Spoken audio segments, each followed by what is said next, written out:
Hey guys, how are you doing? Welcome to episode 19 of Tiger Heart Chats. Those of you that watched, yes, I said watch the last podcast, I want to thank you for that because we're starting to get some fantastic SEO from the YouTube video that we posted with the fantastic Shona Guha from Paddington Works Studios. But you know what? It's a Wednesday. It's episode 19, and I want to introduce someone that I've been trying to get on this podcast for weeks and weeks and weeks and months. He's an awesome dude, probably one of the most intelligent people I've ever met in my life. We've been out drinking together. We've been talking tech. We've been talking families. We've been talking travel, and we're talking about good things that happen on this planet. Please welcome to the stage the CEO of Lifesaver, the wonderful Archie Wilkinson. Sanj, you can be my hype man wherever I go. I feel like that's a bid for the presidency almost. Do you know what I'm saying? We've got you saying that on tape. I want to use that. If I ever need a job, you're my man. All right? That's what I'm talking about. But how are you today, buddy? Yeah, I'm good. Thanks. Yeah. All good. Yeah. Sorry, it has taken a while. Nurseries and my life. I'm a father now. So awesome. My dad, and got another one on the way in March. Really? So, so a lot. Oh my God! You guys keep churning them out. That's great. Well, it's only the second one. But, this is a business podcast, and we're talking about kids. It's great. I do know that. Sorry. There's going to be people that are listening to this that don't know who you are. Just let us know, like, where are you from and what you're about, etc. Yeah. So my name's Archie, and I'm a dad, husband, and I run a business called Lifesaver, and I'm also very passionate about sustainability and everything that sort of is connected to that. In terms of Lifesaver is a B Corp. In the UK, we've been going just over 2 years, and we sort of were born out of, I ran the marathon in 2018 and got to the finish line and couldn't find mum and dad for an hour and a half, and ended up missing my train back to Amsterdam, where I was living at the time, and had to get a flight the next day. Long story short, they've been tracking me on the app, and so the need for power on the go is an ever-growing issue as we're using our phones more and more, possibly even more in lockdown because we're sort of remote dialing. I'm calling you now on a phone. And people are using TikTok more and more. So that was the need. That's the problem. And having come from a sort of sustainable background working for PaveGen, I had wanted to sort of shake up this industry, which is around $24 billion worldwide. And wow. We really want to sort of make it more sustainable. Mainly most of the things in the world right now are off the shelf, low cost, virgin plastic, and they're not reusable, repairable, and it's really bad. Not only that, the ingredients inside batteries, inside the laptop or the phone that everyone's listening on, about 15 to 20% of that battery is made up of cobalt. And cobalt, 2/3 of the cobalt comes from the Congo, which is obviously unregulated. And a lot of the people that work in mining of that material work as what's called artisanal small-scale miners. So they could be entrepreneurs digging up their back garden, but a lot of them are child labor and sort of very poor welfare. So in COVID, since lockdown, we've launched something as a supporter to something called the Fair Cobalt Alliance to address this and try and change the supply chain at its core at the start, upstream, if that makes sense. Wow. So that's it in a nutshell what we're doing. So we sell and rent these units across live events and venues. And that's it in a nutshell. So the company's been running for 2 years. Okay. Let's talk about the successes of that. What's happened over those 2 years? I mean, obviously you mentioned the Fair Cobalt Alliance, which is brilliant, but what else? Yeah. So I guess it all started 9 days before Silverstone, Formula One, and we went into Formula One, which is owned by Liberty Media, and we pitched something called Lifesaver F1 Power to them. They said, "This is great, do it." So we turn up with 10 people and 1,000 power banks and a gazebo. And we do our thing, rent these out, 20 quid. You bring it back, you get 10 quid back.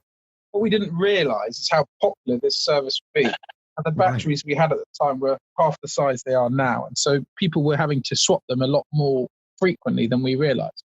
Right. Subsequently, we had to hire a horse trailer on a Saturday night and have 350 plug sockets in it. And we then rented out, which cost us about 1,200 quid. I had to charge 300 units that night, change 300 at 3 in the morning, and then we'd have 600 on the final day. Right. Off the back of that, we closed our first round of funding and got a 2-year contract with Formula One across 17 races around the world. Wow. And so that was a pretty big step for us as our first client. But this is a good lesson of being a startup when you're not very well capitalized, possibly overexposing yourself and overstretching yourself and growing far too fast. Because what happened from that is, although we negotiated the contract with Formula One and we were very clear with them on the terms in it, they failed to align with us in the end, and we sort of parted ways. How many events did you do with them? Right. We must have traded in 9 countries with them, I think. Wow. Yes. Okay. We traded in 11 countries in 2 years and had 40,000 customers. And Ireland is one of those countries that we haven't traded. So it's probably in 10 countries. We couldn't get our team across the Mexican border. That was one of our issues. So we didn't do the Mexican Grand Prix, but we had stock over there. But we couldn't get it. But it was great fun. We loved it. So that then opened doors to other events and venues that we've done since and helped grow it. But that was an interesting... What was the first Grand Prix you did? Silverstone was the one that we pitched them in 2018. Yeah, so the Silverstone we went, and then they said, right, do the other European races, which was 4 or 5 more. So you said you had 1,000 units on site. How much money did you make in that first event? Oh, I don't. Well, we probably went home with 500. So we probably, I don't know, Sanj. I'd say we probably made about 10K, probably that first event. Wow. So it's your first event and you're taking... Probably more than that. But one of the things we did, which we've always done since, we had a visitor's book. It's a bit like old-fashioned when you stay at someone's house, you write in a visitor's letter, or at the wedding reception, you write some nice comments. Yep. We leave that for our customers. And we've done that every event we've been at since, because we're relentlessly trying to get better. We're never going to be perfect. We always need to get better, even ourselves as individuals, I believe. And so I think that, that sort of helped us and inspire us really to say, look, although we didn't have enough stock and could have sold more, and, we had to pay 1,500 quid to rent this trailer, which was obviously not in our forecast going into the weekend. Yeah. So it really sort of highlighted the, opportunity that we've got, really. And from there, the business has grown. So how many people are in your team now? Well, we're very lean at the moment with 3 full-time. And then we have sort of operational people. But pre-COVID, we had about 15 people a week part-time in the train stations. And obviously those have come to a halt because of COVID. So let's talk about COVID. How has COVID affected your business? So we were doing £27,000 a month. Right. And COVID hit and that went to next almost zero. How did you change the structure of your business to accommodate that drop in income? Yeah, so that's first thing, cost control is relentlessly get the costs down and the burn down as much as you can. Someone had resigned in February and we were unable to keep them on, unfortunately. Yeah. I let go of someone we just brought on as well. It was still he'd only been brought on a couple of weeks before. Yeah. And then we looked at every single penny in the business going out on a monthly basis and said, do we need that? Do we need that? Do we need that? And we cut where we can. We negotiated with where we had offices in a storage unit, and we got 50% off and have done still now indefinitely. Yeah. And so we negotiated quite hard on better terms with some of our suppliers, and other people that if we owed any money to, which we did, we said, look, we can't pay you until we have a bit more clarity. And then the government furlough support and the grants have been an amazing thing. So there's a bit of cost control, and then it's I call it acting like a truffle pig to try and find all these grants that are out there. Yeah. Just as a sort of endless search. And then we've sort of adapted our business. And so we are obviously gearing up for a big summer. We were on track to, really do a lot of events and festivals across Europe this year, and America. And so obviously there are none of those anymore, and there will be next year, let's see. But so we've focused on moving online, and that has steadily grown every month since then. It's nothing like what we were doing before. Yeah. But we also launched something called Lifeline to the Frontline. So we launched a campaign to help the NHS and keep the nurses and doctors powered. And this really stemmed from kind of 3 weeks into lockdown going, what the hell can I do to help? I've got over 8,000 power banks. Must be able to do something here. And there was a lady, the deputy nurse of the UK, Ruth Kelly, I think her name is. And she was on the daily briefings that we were having at the time. And she said, oh, this is a story of how we kept the phone charged so this dying man was able to connect with his son in Singapore. And then it was a sort of aha moment. So we launched this thing called Lifeline to the Frontline. Yep. We got US astronaut Scott Kelly to front the campaign and do a video for us. And then we put it out there. We got £2,000. And so what we're doing, we're raising money at cost price of delivery, 10 quid a unit, to just donate our batteries to the frontline workers.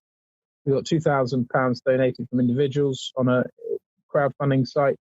And then we also got Nissan, Sanofi, Seed Legals, Boodles, Octopus Energy Business, and Landbot. And we've donated over 1,455 power banks to 18 hospitals across the UK. Wow. So that was quite a cool sort of response. And then since then, we're only now pushing ahead on our next product to come out the other end. And so what is your next product? Well, Sanj, that's is this a viewer's preview or what is it? Well, just if you can talk about it, you don't have to disclose too much. Yeah. So our next product is the next product we're going to launch is building on the knowledge that we've got from our existing 5 products that we've launched since we've been going, and the feedback that we've got from our customers and our audience, but also the changing shift and the important shift to create a unit that is sustainable in terms of the materials it's made from, but also recyclable in terms of making it modular, and also repairable. So that's what the new unit that we've prototyped in COVID, and we are now sort of working out temperatures and flow rates of plastics, which is complicated and difficult and goes right over my head. But they've got some great people helping us with that. And so that's what we are working and developing now, to sort of get that unit out there and shake up this industry, which is traditionally pretty, in fact, very unsustainable. Right. So it sounds like the company's doing well. This is your baby. You've been working within the tech space for a long time. You're very well networked. How did you get into this industry? So that's very kind, Sanj. You're such a great endorser, and I had to admire you for the confidence you give. Thank you. Probably take a lesson from you on that. Just a cold-hearted bastard. So how did I get in? So Lifesaver, so Lifesaver isn't solely my baby. There are co-founders involved. A gentleman called Antti Ganji put the initial capital in, who's a sort of experienced entrepreneur and investor who has backed the Gravity jetpack, which I'm probably sure you've seen over the news recently, with their sort of powering paramedics up in the Lake District. Wow. To sort of jet in. So he's involved in lots of businesses. So he's an amazing guy to be part of because of his experience and background. There's another gentleman called Steve, who has sort of been critical in our sort of supply chain and relationships from that perspective. So although now it is, I'm the one driving it, and it is great fun, but it has been COVID has been a real challenge, but we are seeing light at the end of the tunnel. The recent announcement of the vaccine seems positive. The new president is obviously a positive step. And we're opening up a US office at the moment as well. Wow, whereabouts? Well, based in Delaware for tax reasons, but I've got Chris is in California. So so he's Uber connected, and he's going to be driving that side of it. Amazing. So that's quite exciting. But in terms of how I got to be at Lifesaver, so Anthony knew me from PaveGen. So I used to work for PaveGen, which is a flooring company that generated energy when you walk on these tiles. I was put in to sort of run the sort of PaveGen Live, which was this experiential arm, which is probably how we met, and or is how we met. And that would work with brands and agencies to do sort of interactive relationships. And so I did that for 3 years. Was it 3 years? 3 years. And that was great fun. Learned a lot. Learned what to do and what not to do. And before that, so Lawrence is the founder.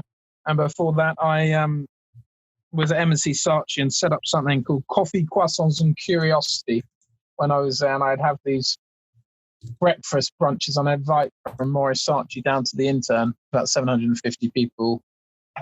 20 people would turn up, and the second guy that I got to speak was Lawrence, and he ended up offering me a job. And so right. it didn't last very long, but that was the idea of the initiative. So I guess it helped me get a job, or a new job. So that's kind of it, really.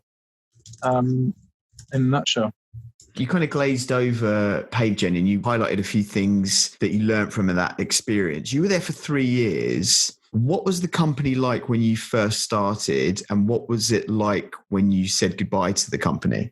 When I first started, it was slightly, it was, what could one say? It was like a sailing boat that had just left port, and checking it had all the equipment on the boat, rather than probably checking before it left.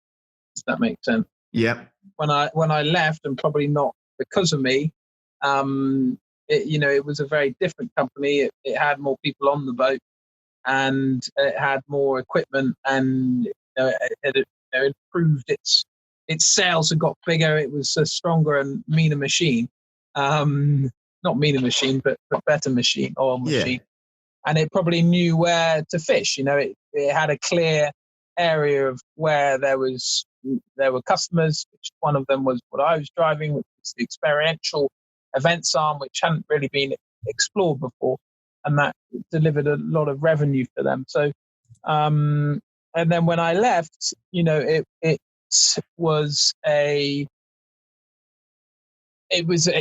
was moving into smart cities, which I believe is now the focus for PaveGen, and is the right way to be in terms of trying to sort of digitalize these future cities.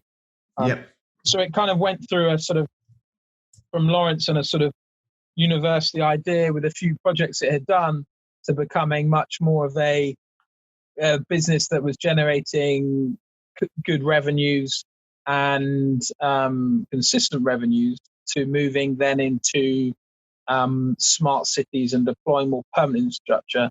and developed a much superior product from a rectangular unit to a sort of pizza-shaped unit. So if you imagine a pizza, you'd stand in the middle of a pizza, you'd be hitting 6 pieces, and each of those corners had another generator under it. So it became a lot smarter and a lot slicker, Awesome. and worked with some crazy people in terms of, who Lawrence connected with, and it was a lot of fun. Do you miss it? I don't think I miss it. I wouldn't say I miss it. I think life is it's a learning curve, right? I think it's a journey. So it was part of my journey. I couldn't see myself being there now. I think, the step I've taken now to, work more for myself has been a positive step. And I wouldn't say I miss it, no. Awesome. You touched on M&C Saatchi. How long were you there for? I was there. My memory's terrible, Sanj. I was there for 2 years. So it was a while. Yeah, just under 2 years probably. So I worked on the House of Peroni, if you remember that. I remember House of Peroni.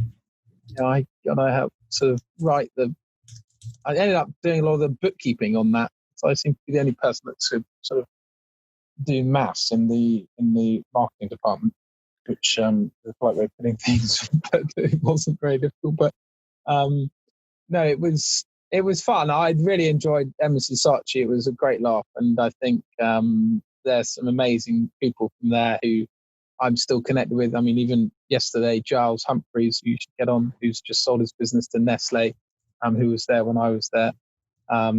There's so some great people who have gone on to do amazing things, and it was a lot of fun. I recall that was a lot of fun. That being there, misbehaving really, Sam.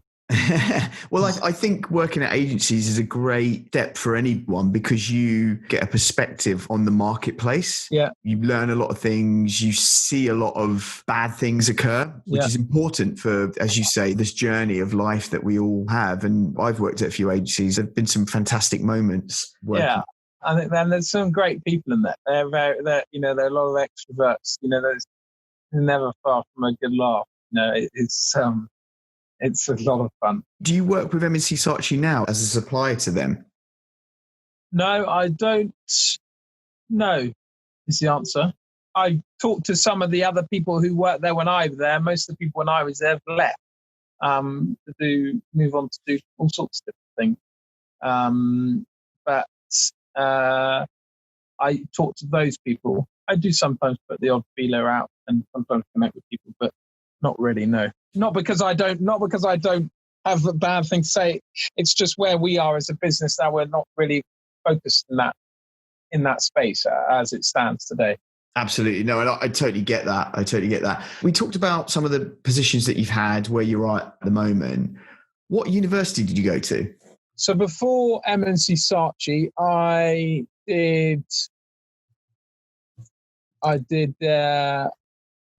was at Newcastle University, and I did 3 years there. And then at the end of that, I didn't really know what I wanted to do. What did you study? I did marketing. Oh, okay. Bachelor of Science. Nice. And pushed my brain to the max. Had a lot of fun there, and ended up sort of overdoing it really a bit, and then sort of taking some time out, worked at the Olympics, and then ended up working for M&C Saatchi after a 2-week internship in the sports and events team, to then move into the PR division. And I thought, I don't do this, and I ended up working in the PR division for 2 years. And just with regards to Newcastle University, what was that experience like?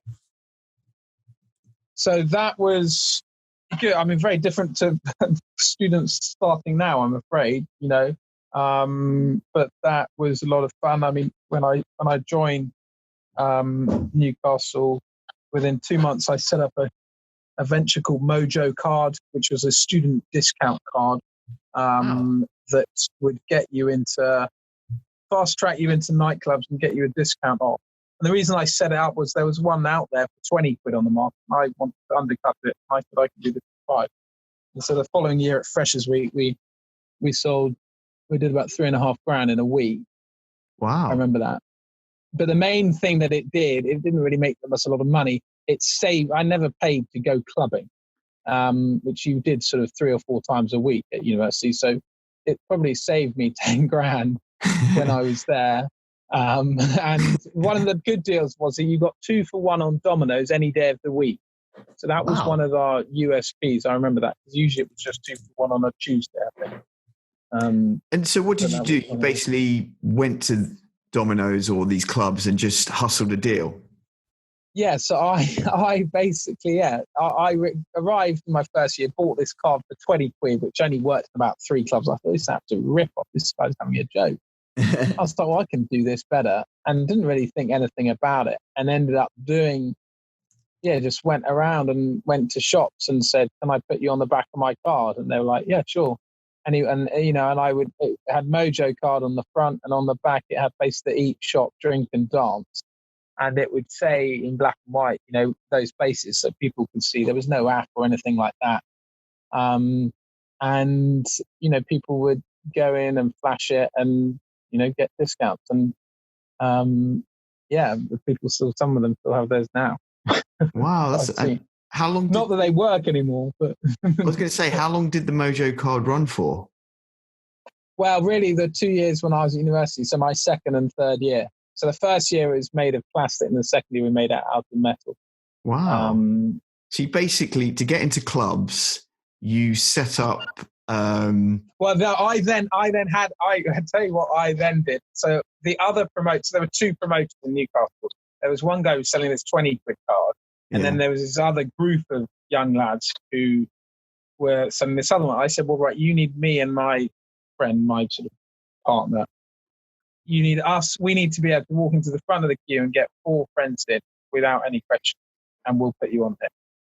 So I actually we had us, 10 of us could get into a nightclub straight away without paying. That was our deal with them. Plus, and then the deal for all of the customers. So it was more of a deal for us to sort of hustle our way. And I remember having a meeting with them in their office, and we had to have a break. I've never had a meeting where we had to have a timeout for half an hour. Everyone left the room and came back. I'll never forget that. And that was because it was getting quite intense. And it's just a silly little thing that you'll think. But ironically, the guy that I walked in, one of the places, there's a place called Lux in Jesmond, Newcastle, where you can get a spray tan Sanj and a Brazilian if you need. Yeah. And basically I went in there, and the guy who runs it, a guy called Chris Bright, he's now my head of ops basically. Right. Off the back of this. So it's rather funny how you do then connect with people that in all sorts of walks. What a fantastic story. Yeah, no, it was a lot of fun actually. And then actually what happened was, all my peers in my group, so our second or third year at university, we had to do a 20 credits of the 120, had to go to a enterprise project. So everyone jumped on Mojo card and said that they were part of the team. So everyone had fake roles like company secretary. It was quite funny actually. So 5 of my other colleague, university students, piggybacked the venture. It's amazing. Quite a fun way. I mean, that's a wicked story. You won Community Tree of the Year award from the Forestry Commission. So let's talk about that. Yes. You're obviously very much into sustainability. You're very passionate about helping those in need, particularly with what you're doing with the NHS at the moment and Lifesaver. Talk to us about this award and just let us know what it was about. Yeah, so this was when I was at PaveGen. So one of the things that we did, so we would rent these tiles that you walk on for an event. So Adidas would rent them to launch a new product in Victoria Park in East London. Amex would do it to part of their Shop Small campaign in Brighton. These were all sort of, big marketing spends, 6-figure plus, and they were in for a week, gone for a week, And I was just like, this is so... I understand launches and product launches, but I just felt there's no legacy. There's no sort of, long-term impact. So one of the things I did was I said, right, for every tile you're going to rent out, so Adidas at 108 and Unilever was 10, I'm going to plant a tree and I'm going to charge you £10 for it. And they all said yes. So suddenly I had 130 or so trees to plant, and I didn't know where I was going to, what the hell I was meant to do this. I didn't think they'd say yes, and they did. And so we ended up planting 90 trees, Wow. I think, or 70 trees in East London. Well, because I then had to call around councils and find a council willing to take. And I found a place near Mile End called Meath Gardens. And we planted 70 trees there. And about 80 people turned up. And one of the people that turned up, Sanj, was my wife, who I'd only gone out with the night before, and said goodnight to her at 4 a.m. She turned up at 10 the next morning. Anyway, so I digress. But we had all these people turn out, all these kids, and then we gave each tree a 3-word address, so you could remember where your tree was. The community then entered it into some awards, and it ended up getting the sort of forestry. So the Forestry Commission have the tree awards every year. It's like the Oscars for trees. Amazing. And they won the Community of the Tree Award in this area, Meath Garden. So I think about 6 of the trees have died. So there's about 64 left, from what I last heard. So, but those are things that will last longer than you and I. What trees are they? All native trees. So native being all native to the UK, so natural ones to the UK. Amazing. What has that award done for you? I don't know, really. I mean, I wouldn't say it's got me, I wouldn't say I've drawn a lot from it. I haven't really pushed it a lot at all, really. I was a kind of silent orchestrator behind it, really. The community did a lot more than I did. But I think in terms of my work at PaveGen, I would say that's the thing I'm most proud of. So it's, in terms of what it's done for me, it's left something that I can forever remember and forever know that I've done something. And now actually, since this, I'm germinating about a few hundred acorns at the moment, which is quite interesting because I want to just plant more trees. I mean this with respect. A lot of people generally see success as a monetary thing, and it's good to give back. It's good to do things that are fulfilling, and that fulfillment shouldn't be something that is kind of connected with what the majority of the world perceives to be successful. It's good to talk to people. It's good to inspire people. It's good to plant trees. It's good to recycle. These things are things that we all should be proud to do. I think a lot of people forget that. Well, I think I'm afraid the capitalism world that we live in, it is mainly measured around financial metrics, which is the easiest way to measure something, and that's why it is done. I don't think everyone measures their life on monetary success, but for me, it's creating a vision, so, this new product, I have a vision of where it's going to go, what it's going to do. And it's then making that vision come alive, whether that makes money or not, for my shareholders, it needs to, but equally, some things don't need to, planting all these acorns that I'm germinating at the moment. I've just collected them with my 2-year-old son, and we go out collecting horse chestnuts and acorns, and then we've been planting them in little pots and trying different ways to sort of germinate them. But that gives me much more satisfaction and joy, I guess, than, a paycheck, I guess. Not necessarily, it's a balanced approach, really. You touched on creating a vision and then making that vision come alive. I do believe when you do have a vision and you focus on it and nurture that vision, you do become successful, and people do approach you and people do see the value in what you have to bring.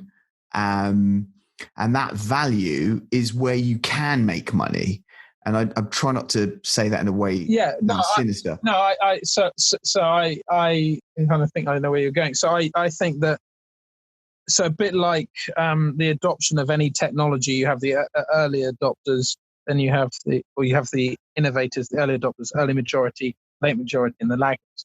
I think, talking to investors, talking to customers, every audience that you speak to trying to sell something goes through that distribution curve. And I think that your vision, for whatever it may be, if you speak to enough people, you'll find enough people of those 2.5%. That's how many people you need to find. So you speak to 100 people, and probably only 3 of those 100 people will back your mad idea in the beginning. And I think, but the more you can prove it and the more you can underpin it, the more you can show that it's got tangible impact, then I think it then gathers momentum. And it's a bit like a snowball going down a mountain. It will get bigger and bigger and bigger.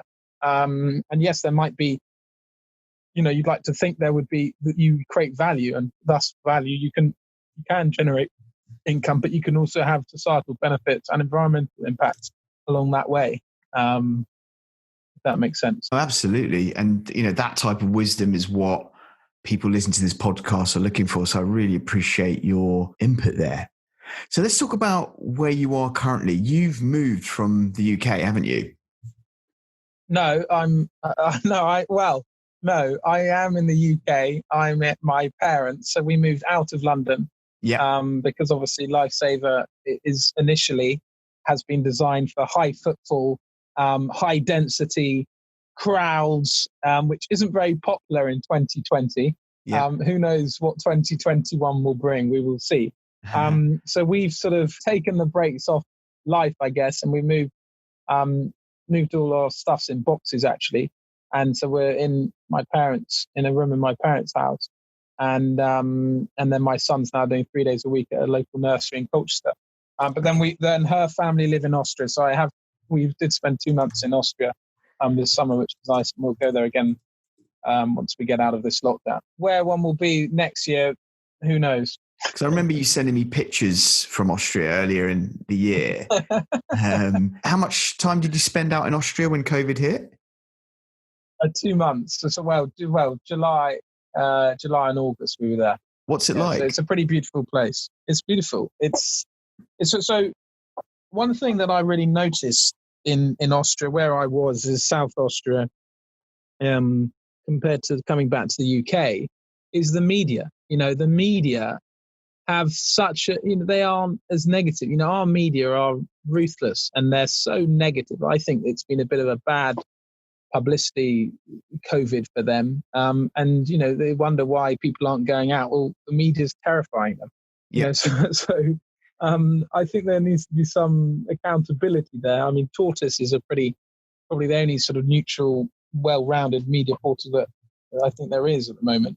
But, one of the things that I really noticed was, the difference in that life. The second thing is that they just sort of, everyone gets on with it. It's sort of business as usual. I mean, I know they are in another lockdown there, but you didn't really realize there was COVID, and, they were wearing masks a little bit in supermarkets, but not really. It seemed to be everyone's in bars drinking. It did seem relatively normal.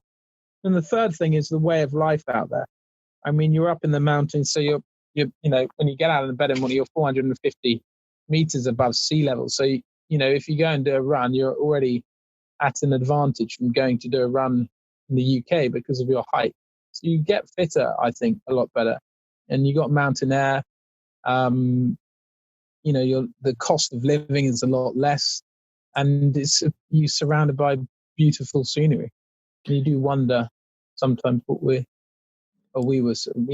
is an interesting place. It's not really a COVID designed place, but so it was a great place to be. I think mindset is such an important factor in all of our lives. If you get your mindset right, you can overcome anything. You touched on how London is, but there are parts of London that aren't completely stifling, but particularly the media is a problem. I got hacked over COVID about June time. So my Facebook, my Instagram, lots of things were just wiped out. and I took a bit of a social media detox because of it. And I just feel amazing. I don't actually watch the news anymore. I watch it a little bit, because it's important to understand what's going on. But generally speaking, I've stopped following the media, and I feel brilliant because of it. I think the media, particularly here, as you say, is very bad for people's mindsets. It'll stop you from doing things. It will turn you into a nervous wreck. It'll make you do things that have a detrimental impact on your health, your mind, and how you move on as a human being in this world. It does. And I think we are absorbed into that. I'm on a committee for a health practice in 14,000. I'm a patient committee, and there was a call yesterday, and some of the older people on the committee, they sort of read the media as if it's the gospel being read every morning in their church, and it makes it dangerous. That's and it becomes addictive. Linking it up to the linking it to your life as directly as that. Well, let's hope that changes. Yeah, I hope so. I mean, one of the things, we can include this or not, I don't know, but one of the things, Sanj, is since COVID, I had quite a big car crash with my son. What? Yeah. Oh, I'm so sorry. Yeah. I know, it's all right. So I was on the A12 bringing my son back from nursery. This was in September, end of September. Gosh. And I could see, I had my hazards on. I was in the slow lane coming to a standstill, but it was a slip road off. And I put my hazards on, and I could see the car behind me moved out into the middle lane, but the car behind that hadn't. And I realized he was going to hit me. So I moved my front of my car off the road. As I was doing that, we got shunted, span around 180, stopped against a tree. That car went on to hit another car that hit another car that hit another car. Holy. He bent the front, the U bend on the front of a Mercedes. It ended up being 3 fire engines. They closed the A12, and it was quite a big car crash, actually. Oh, God. And luckily, we were both fine. My son and I were all fine. But that really kind of woke me up and said, hang on, whoa, you got to think, you got to slow down, because at the time, I operate, a bit like a hungry hare, I guess, on the go, always looking for the next meal, and that is a mindset that is both healthy but also possibly not always not sustainable. And so, whereas most people operate like a rational rabbit, I was always sort of looking for the next meal. What's the next deal we're going to get? Trying to find the next grant, or evolve the business and push forward. Anyway, but that was good, but it also had an impact on the people around me, closer to me, my family that I was with. And one of the things I did, I then spoke to my doctor post this crash, and kind of shook me up, and post some groups that I was on. Anyway, I was diagnosed with ADHD and an addictive personality, which is quite interesting. How do you feel about that? So that's something that since then I'm learning a lot more about it. So this is, I'm 30 years old. I had no idea I had it, but now I understand it. There are strengths and there are weaknesses of it. I had no idea that 7% of us have this in the UK. It's even more in America, but that's probably because it's overdiagnosed there. Yeah. I've now been having amazing sort of with a coach that's helping me to sort of understand things and create structures and processes in place to make me more efficient. The main thing I probably have is I can get very excited and slightly carried away with some certain things, but that's one of the strengths of this thing is you have this state of what's called hyper focus, and so one can focus on something for a task. They call it almost like a superpower, I guess. But actually, what that can do, if you use it every day, it will just annihilate you. You'll be exhausted, and you'll have to sleep. And so, but then on the other side, there are ways and processes in place, to sort of distill that. And ultimately, what it comes down to is, dopamine and serotonin and cortisol, which is your stress, and that's chemically what's happening. They're now saying that there's a gene that's linked to ADHD called the MTHFR, which they're calling like the motherfucker G. There's a longer name for it, which is a lot longer, like methodoxologically. But it's basically, with the normal person that works well and fuses, and electricity passes in your frontal lobe when you need to do an action. Like remember to take, I don't know, the trousers back to your son's nursery that he's worn because he's got the other ones wet, for example. My brain just misses that, whereas a normal person, they'll fuse.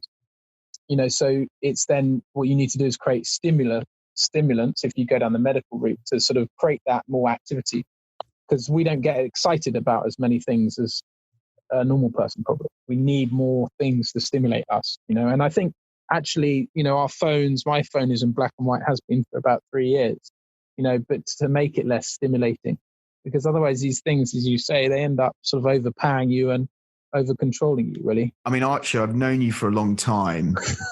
And I've always thought your energy was just miraculous. I think it's why you and I get on so well, because I pride myself on being quite a high energy, if that makes sense. Yeah. For me, what I've learned, I'm not saying that you and I are the same, is rest. Like rest is probably the most important aspect of my well-being, and just making sure you just get enough hours sleep and knowing when to switch off, knowing when to go, you know what, I haven't finished this yet, but that's fine. Now's my rest time. Yeah. So you're completely right. I mean, sleep and structure, and then exercise, because exercise triggers endorphins, and sleep ultimately switches off. But actually, one of my coaches, you was talking about news earlier, she said, look, you've got to switch off the news. You want to go to bed feeling depressed and you trigger your fight or flight mode and scared shit, like, this lockdown's going to go on, and it's not good, so I think you're completely right. Just, I'm in another group as part of something called Top Tier Impact, and we have monthly masterminds, and one of the things we're talking about this week is, last week was switching off, and I think that is very important in this world where you've got, everyone wants your attention, every app wants you to click on them now, and it becomes overwhelming, and we're just humans, we're just like a creature at the end of the day. I mean, if you think about it, if you think about a little ant or something, you wouldn't put the ant in a room with loads of apps blasting off all the time. You'd be like, that's mad. So if you take yourself out of it, it becomes quite interesting. Yeah. I don't know. I've started to digress on that. No, it's very, very, very important. You said about how it's kind of stimulated your interest. I found this so interesting, especially over COVID. I mean, I've turned into a bit of a exercise freak, a rest freak. I've been studying lots of like neuroscience papers that focus on, the prefrontal cortex, and how when you switch that off and you go into fight or flight mode, it can have a real damaging impact on how your thought is shaped. Yeah, I think it's shaping that mindset, really, isn't it? It's, working out what works for you and finding the best, process to get through that. And you only know that by trying and, working all those things out. And I think by knowledge is ultimately power. So the more you can understand how your brain works, the more you can read other books of people doing that can only help, I think. Absolutely. Archie, you and I could talk for hours. I've just noticed that because we're coming up to the end of this fantastic Tiger Heart chat. Just a couple more questions. This one, if you could give someone like yourself some advice, what would that advice be? That's a good question. The first thing that jumped to my mind was just go for it. Like, just go for things. And that's what I've tried to do in my life as much as I can, I think. Probably overdid at university a bit, but as one does, but I'd say go for it. I think, go for it, but also keep perspective and understand the bigger picture. We are so insignificant, in this whole world. We are, so stay grounded. You think you've got the next bright idea that's going to change the world. You haven't. Unlikely to, because we are so insignificant in this world. If you think about how old it is, and fact that, I was listening on Radio 4 this week that, when apparently the Big Bang, going off piece here a bit, but, the Big Bang goes off and it then gets bigger and the universe expands so much that it expands, and then there's another Big Bang. So, they think that we might be in one cycle of many, in which case, the world as we see it is crazily infinite and endless, and cyclical.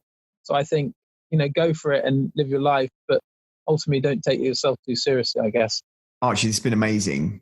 There's going to be a couple of people. That was a very long answer. No, it's an amazing answer, dude. But, mate, I love it. This call's been absolutely fantastic. There's going to be people who want to get in contact with you. What's the best way for them to get in contact with you? If you want to write me a letter, you can just send me a letter and put it in an envelope. The free post Lifesaver, no stamp needed. If you want to use a digital format, you can find me on LinkedIn. I'm on Twitter at Archie Wilkinson. So that's my name, at Archie Wilkinson on Twitter.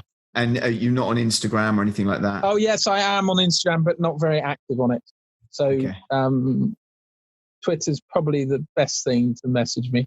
Cool. And direct message me. Lifesaver website, yeah, you can, if you go on the chatbot on there, we've got this amazing AI chatbot that will give you a response. So actually what I'll do, if you go on the Lifesaver website and say, speak to Archie, my phone number will come up and you can contact me that way. Brilliant. Archie, this has been absolutely fantastic. As always, it's always a joy to speak to you. I'm so happy and proud to have you on this show. Those of you listening, I just want to thank you so much for your time. You've been amazing. Again, please subscribe, please share. The hashtag again is Tiger Heart Chats, all one word. Wherever you are, whatever you're doing, I hope you're safe, but please be good.